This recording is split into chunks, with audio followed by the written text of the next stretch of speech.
আজকে আমি কি অপরাধী? তো যাই হোক, এটার বিচার আল্লাহ আছে, আমার নানুবাসী আছে, তারা দেখবে। জামিনে মুক্তির প্রায় 2 মাস পর আদালতে হাজিরা দিয়েছেন নারায়ণগঞ্জ সিটি কর্পোরেশনের সাবেক মেয়র সেলিনা হায়াত আইভী। শুনানি শেষে আদালত ব্যক্তিগত হাজিরা থেকে তার অব্যাহতির আবেদন মঞ্জুর করেছেন। ফলে মামলার পরবর্তী বিচারিক কার্যক্রমে তার পক্ষে আইনজীবী আদালতে উপস্থিত থাকতে পারবেন। 28 জুলাই সকালে নারায়ণগঞ্জের অতিরিক্ত chief judicial magistrate Nurul Huda চৌধুরীর আদালতে হাজির হন আইভী। সদর মডেল থানায় পুলিশের ওপর হামলা, সরকারি কাজে বাধা ও ভাঙচুরের অভিযোগে দায়ের করা মামলায় ফৌজদারি কার্যবিধির 205 ধারায় ব্যক্তিগত হাজিরা থেকে অব্যাহতির আবেদন করা হলে আদালত তা মঞ্জুর করেন।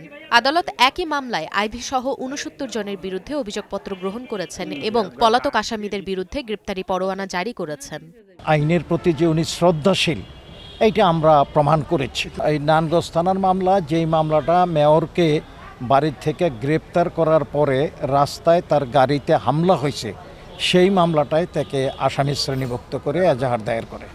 হাজিরা শেষে সেলিনা হায়াত আইভী বলেন, অন্যায় অত্যাচারের বিরুদ্ধে প্রতিবাদ করায় তাকে আসামি হতে হয়েছে।